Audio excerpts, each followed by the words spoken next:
الحمد لله نحمده ونستعينه ونستغفره ونؤمن به ونتوكل عليه ونعوذ بالله من شرور أنفسنا ومن سيئات أعمالنا من يهده الله فلا مضل له ومن يضلله فلا هادي له وأشهد أن لا إله إلا الله وحده لا شريك له وأشهد أن سيدنا وسندنا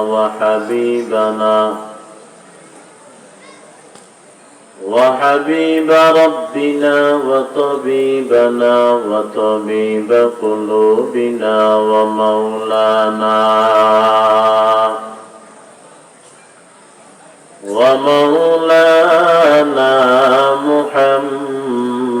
محمدا عبده ورسوله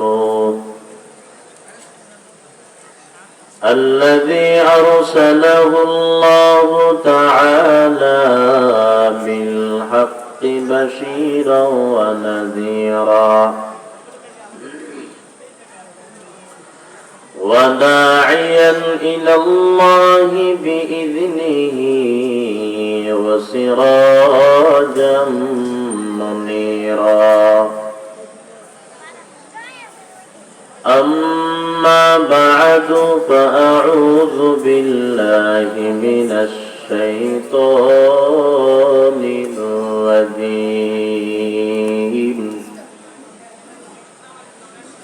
بسم الله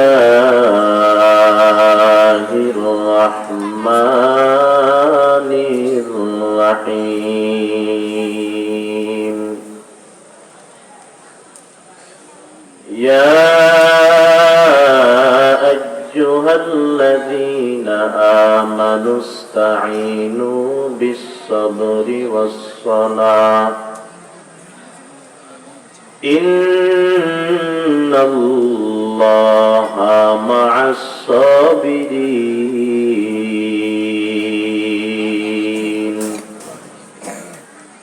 قال النبي صلى الله عليه وسلم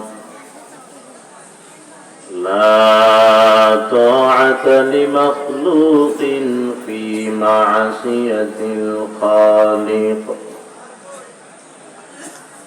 أو كما قال النبي عليه الصلاة والسلام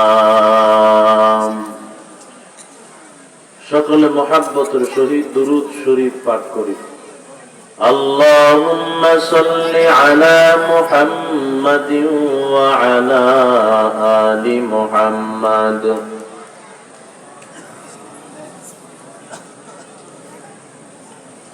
পড়েন না দুরূদ শরীফ পড়লে গুনাহ আছে নাকি জোরে পড়েন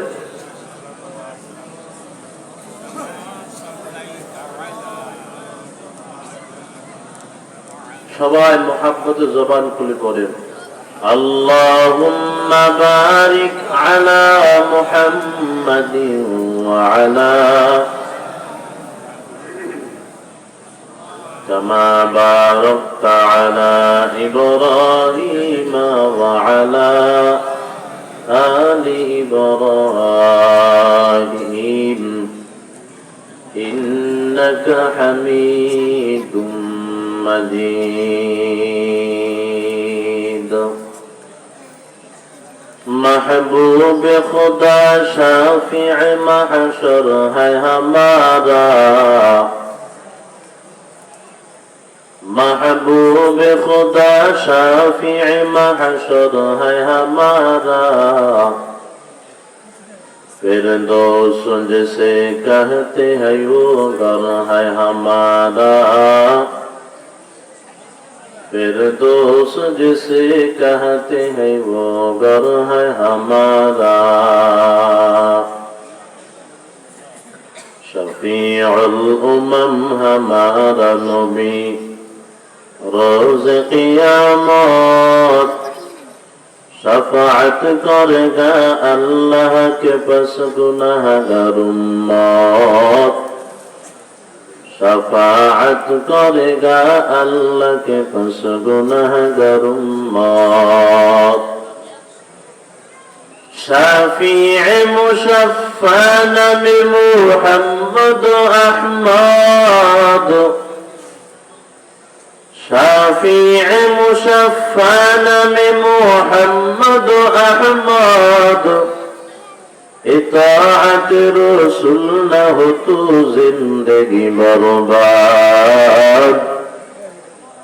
इताअत रसूल न हो तो जिंदगी बर्बाद।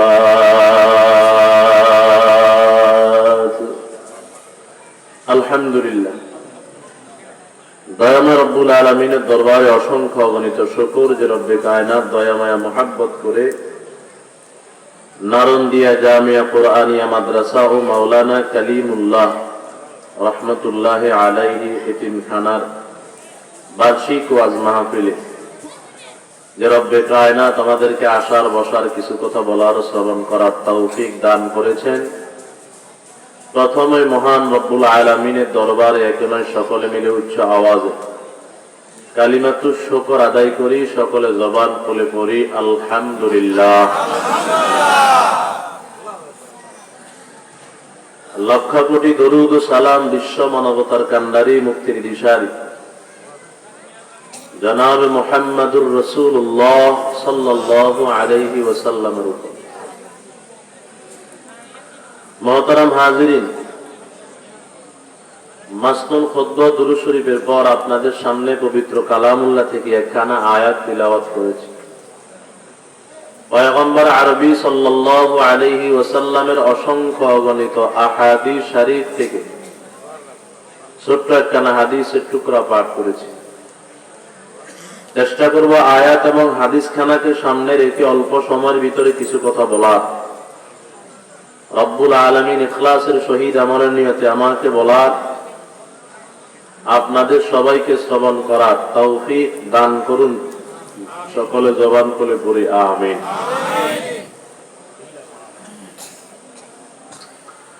বিকাল থেকে হযরত উলামায়ে কেরামের জবান মোবারক থেকে আপনারা গুরুত্বপূর্ণ আলোচনা শুনে আসতেছিলেন।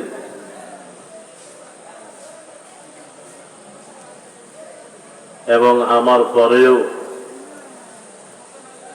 আমার মাথার তাজ সারা বাংলাদেশের সুপরিচিত প্রখ্যাত মুফাসসির কুরআন আল্লামা ফরিদউদ্দিন আল মুবারক দামাত বারাকাতুহুম বয়ান করবেন। হযরত আমার আগেই আসছেন আপনাদের মাদ্রাসায়, একটু পরেই হযরত আসবেন। হযরত আসা পর্যন্ত আমি আপনাদের সামনে কিছু সময় মুযাকারা করার নিয়তে মাদ্রাসার কর্তৃপক্ষের হুকুম পালন করার জন্য বসেছি। যদি আল্লাহ সুযোগ দেন তাহলে কিছু কথা বলবো, আপনারা যদি সময় দিয়ে সহযোগিতা করেন ইনশাআল্লাহ। আমি আলোচনার শুরুতে সবাইকে অনুরোধ করব, যারা মাঝখানে ফাঁকা জায়গা রেখে বসে আছেন তারা ফাঁকা জায়গাগুলা পূরণ করে বসেন, এবং যারা প্যান্ডেলের সামনে যারা মাদ্রাসার মাঠে দাঁড়ায় আছেন আপনারা মেহেরবানি করে প্যান্ডেলের ভিতরে চলে আসেন। প্যান্ডেলের সামনে দাঁড়ায় থাকলে খুব খারাপ দেখা যাইতে আছে। অনেক বিবেকবান জ্ঞানী মানুষ আমরা ওখানে দাঁড়ায়া দাঁড়ায়া কথা বলতে আছি, এটা মাহফিলের সৌন্দর্য নষ্ট করতেছে। যারা প্যান্ডেলের সামনে দাঁড়ায় আছেন ওনারা যদি স্টেজে এসে দেখতেন যে প্যান্ডেলের সামনের কি হালত, তাহলে ওনারা এখানে দাঁড়ায় থাকতেন না। মেহেরবানি করে যারা প্যান্ডেলের সামনে দাঁড়ায় আছেন প্যান্ডেলের ভিতরে চলে আসেন। আজকের প্রধান মেহমান আপনাদের মাঝে একটু পরে আসবে, মন ভরে আপনারা বয়ান শুনতে পারবেন ইনশাআল্লাহ। যারা এখনো মাঝখানে ফাঁকা জায়গা রেখে বসে আছেন মেহেরবানি করে বাজান সামন দিয়ে আগায় বসে। আল্লাহর বান্দারা আসবেন আরো ইনশাআল্লাহ। এই জন্য শুরু থেকেই যদি আমরা সুন্দর করে বসি তাহলে পরে আর সমস্যা হবে না, না হয় পরে আবার উঠা লাগবে, সামনে আগানো লাগবে, সমস্যা বাড়বে, সময় নষ্ট হবে। আপনারা আমার ভাষা বুঝতেছেন? একটু সবাই কথা বলেন, আমার ভাষা বুঝতেছেন? সবাই কথা বলে না, দেখছেন? আমি যেটা বলতেছি আপনারা একটু জবাব দেন, আমার ভাষা বুঝতেছেন আপনারা? আমি আগাইতে বলছি যে এটা মনে হয় বুঝেন নাই। কি বুঝলেন? ফাঁকা জায়গার সামনে রেখে বসে আছেন, আগাইতেছেন না। বয়ানের প্যান্ডেলেই আপনাদেরকে আমার কথা মানাইতে পারতেছি না, আমার কথা বাড়িতে গিয়ে কি মানবেন? কথা বুঝাইতে পারি না মনে হয় যে এই প্যান্ডেলের ভিতরে বসে আমি আপনাদেরকে একটা কথা মানাইতে পারতেছি না। আমার কথা শুনে বাড়িতে গিয়ে কি মানবেন বলেন? এখন অনেক হয়তো রাগ করবে, আমি তো অন্যায় কোনো কথা বলি নাই। মাহফিলের নিয়ম কি মাঝখানে ফাঁকা জায়গা রেখে বসা না পূরণ করে বসা? পূরণ করে বসা না বাজান?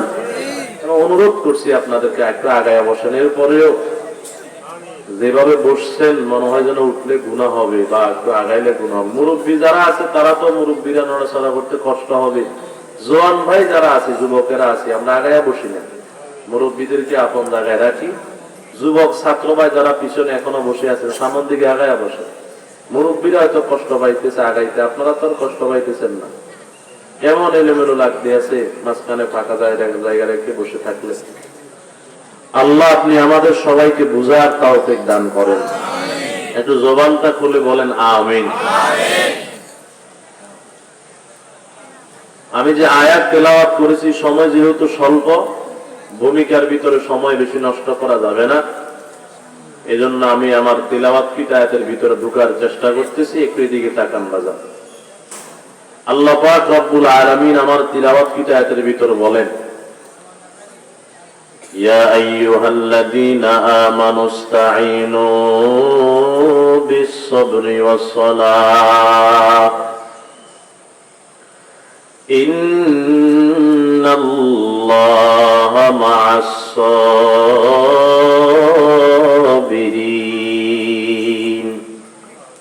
আল্লাহ বলেন, হে ঈমানদারেরা, তোমরা সহযোগিতা চাও। জবান থাকলে একটু জবানটা খুলে বলেন, যাদের জবান আছে জবানটা খুলে বলেন, ঈমানদার সহযোগিতা চাবে কার কাছে? আল্লাহর কাছে ঈমানদার সহযোগিতা চাবে। এটা আল্লাহর হুকুম। আল্লাহ বলেছেন তোমরা সহযোগিতা চাও আমি আল্লাহর কাছে। দুনিয়ার মানুষের কাছে সহযোগিতা চাইতে গেলে, পাইতে গেলে কিছু মাধ্যম অবলম্বন করা লাগে। ছোট্ট একটা বাচ্চা তার মায়ের কাছ থেকে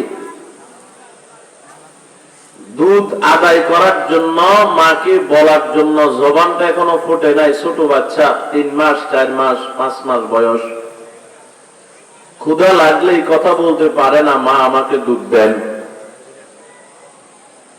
তারপরে যখন ক্ষুধা লাগে তখন সন্তানটা বলতে পারে না, এজন্য লম্বা টাইম ক্ষুধার্ত থাকে না। যখনই ক্ষুধা লাগে তখনই মায়ের কাছ থেকে একটা মাধ্যম দিয়া দুধ আদায় করে নেয়। মাধ্যমটার নাম হলো কান্না। কথা সত্য হলে বলবেন বাজার, কথা ঠিক নেই?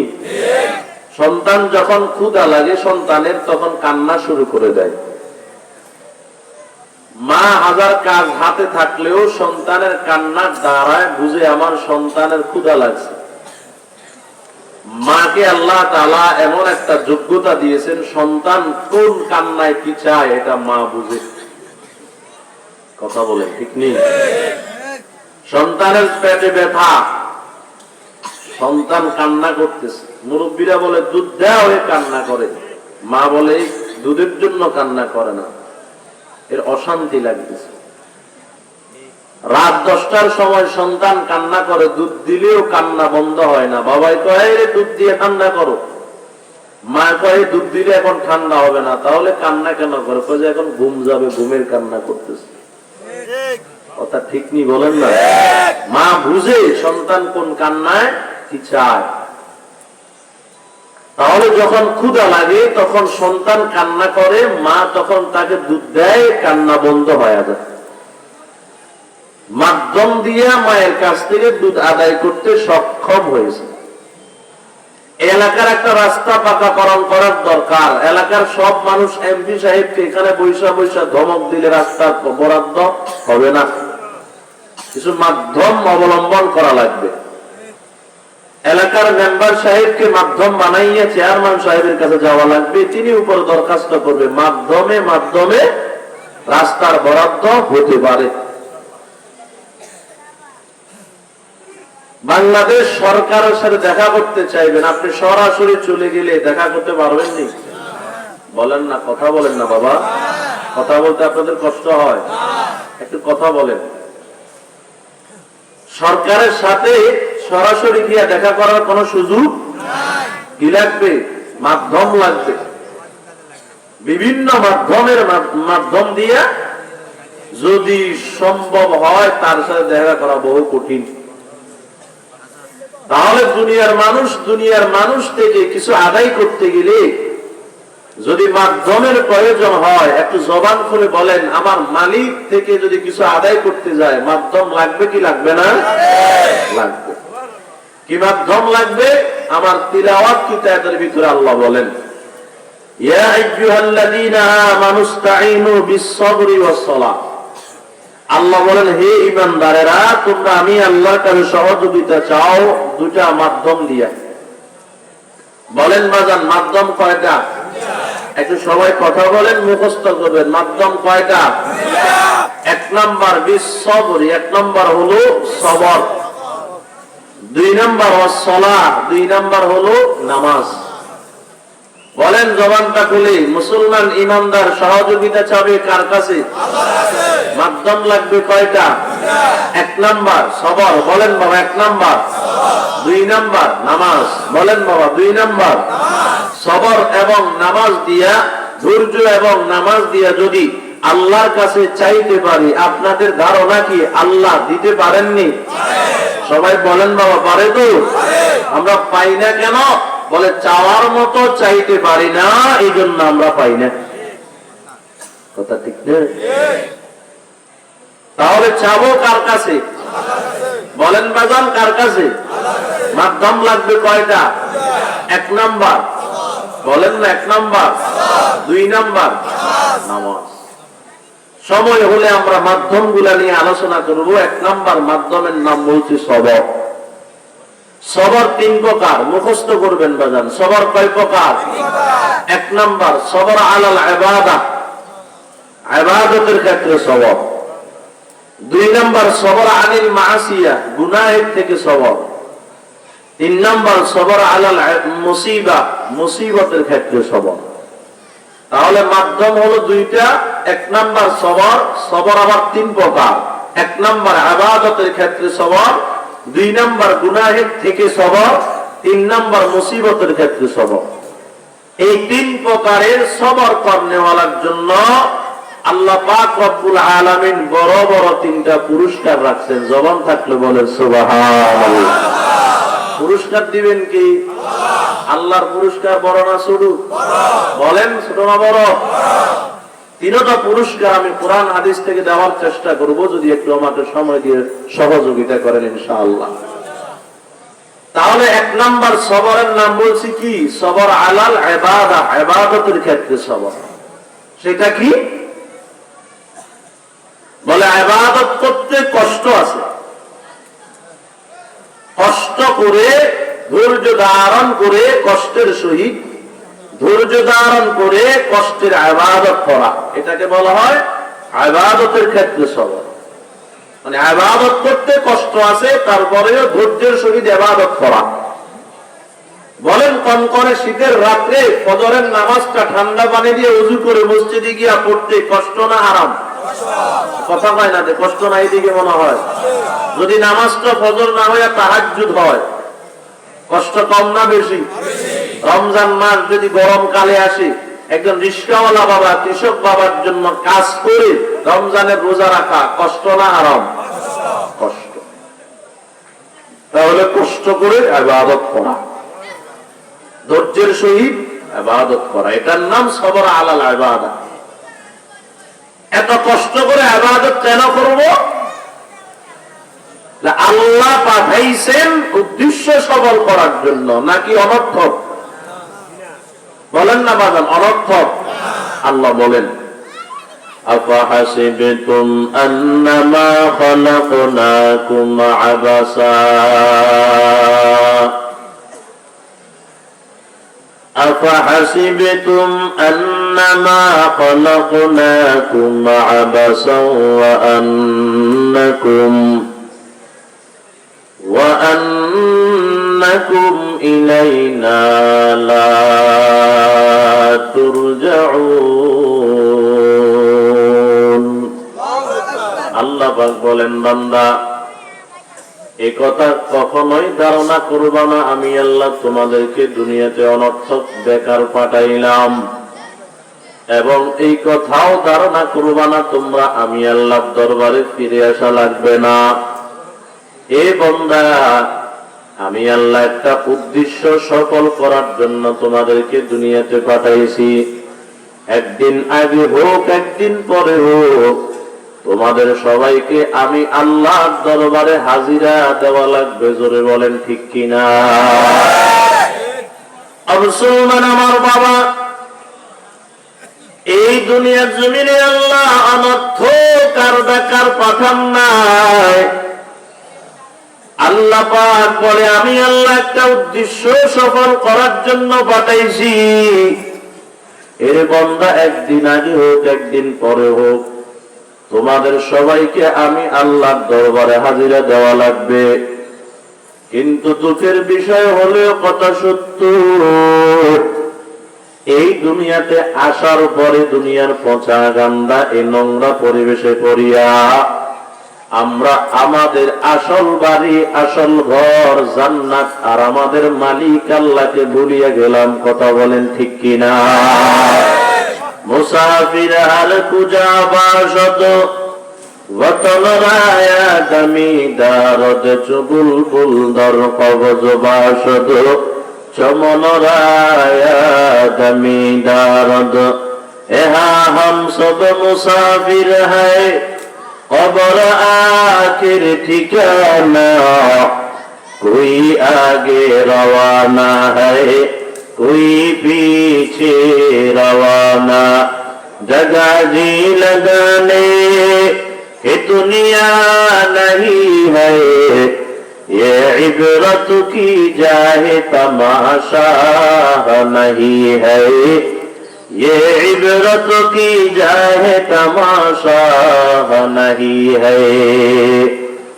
আল্লাহ পাক বলে আমি আল্লাহ তোমাদেরকে দুনিয়াতে অনর্থক আর বেকার পাঠাই নাই, বেহুদা পাঠাই নাই। বান্দা বলে আল্লাহ কেন পাঠাইছেন জানতে চায়। আল্লাহ পাক রব্বুল আলামিন এবার কোরআনের ভিতরে জবাব দেয় আমি আল্লাহ কেন পাঠাইছি জানো? ওয়ামা খালাকতুল জিন্না ওয়াল ইনসা ইল্লা লিয়াবুদুন।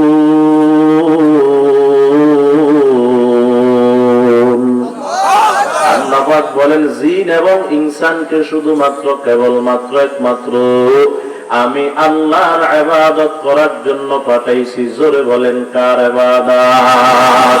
বলে রব যারে মরদে হালে সু পেশে মরদে কামেলে পামালে সো জিন্দেগি মাক সুদ বারে বন্দেগি বন্দেগি কুন বন্দেগি কুন বন্দেগি জিন্দেগি আমদ বরায়ে বন্দেগি জিন্দেগি ভি বন্দেগি শর্মেন্দেগি।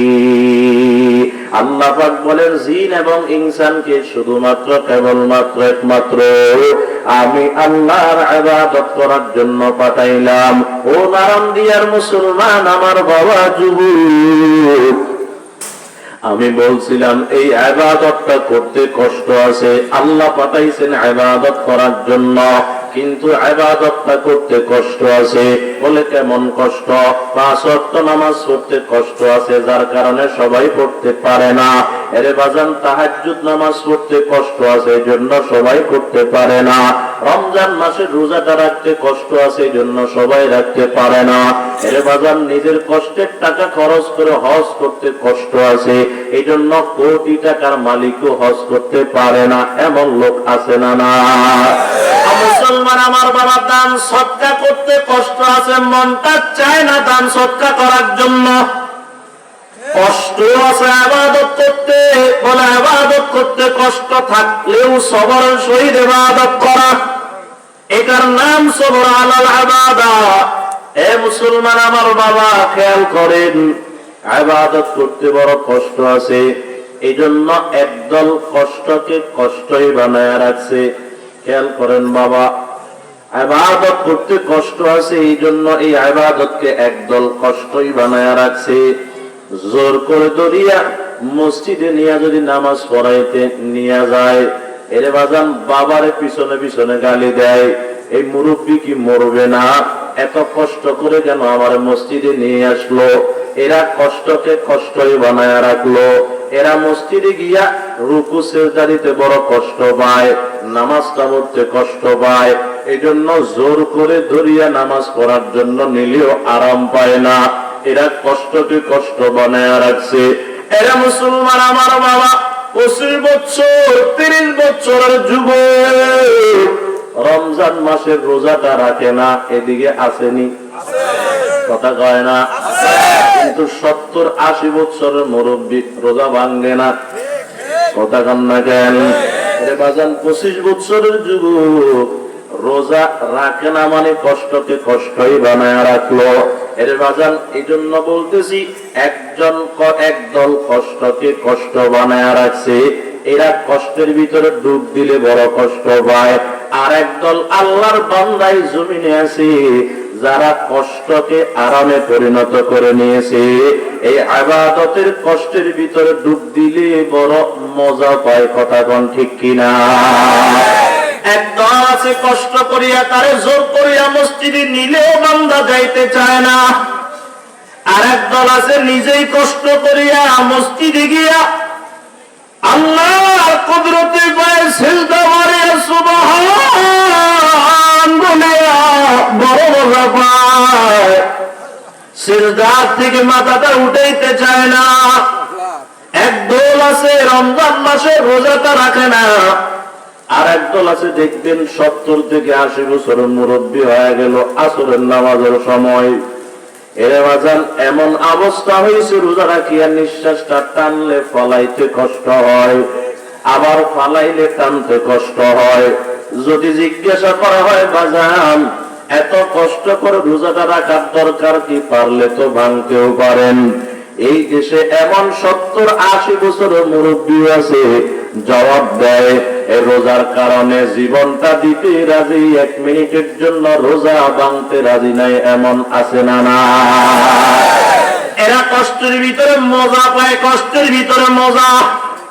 এরে মুসলমান আমার বাবা, একদল কষ্টকে কষ্ট বানায় রাখছে, আর একদল কষ্টের ভিতরে ডুব দিয়া মজা নেই, মজা মজা লাগে রে বাবা।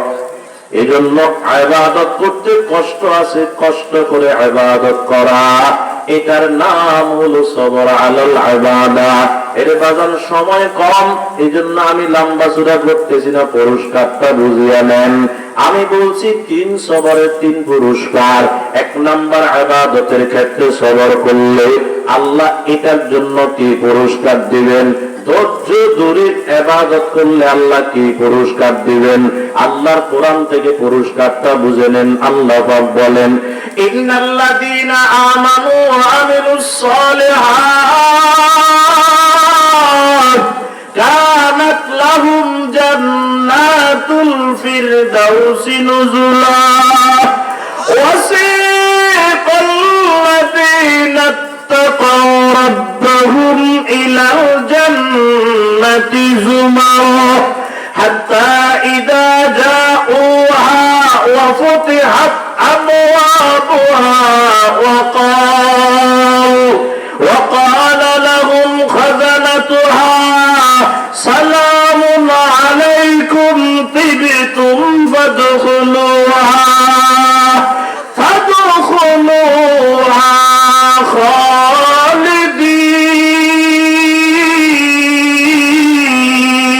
খালিদিন।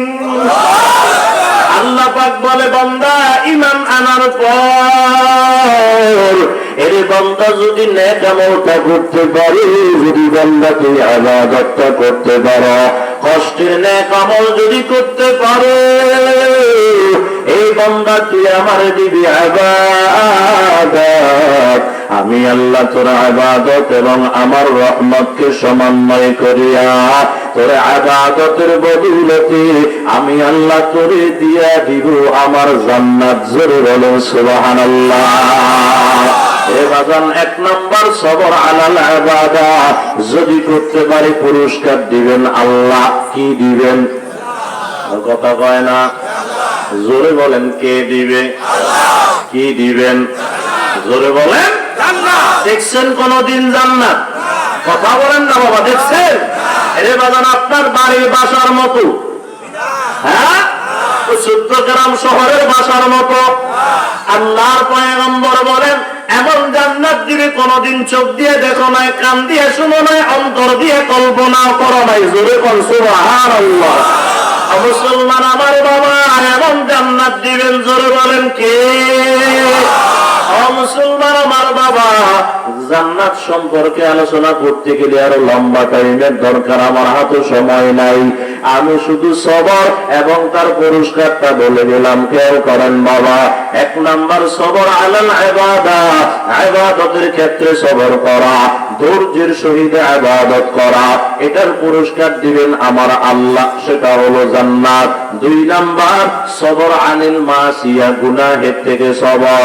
এর বাজান খেয়াল করেন, যৌবন আছে তো গুনাহ করতে মন চাবে, এটাই স্বাভাবিক।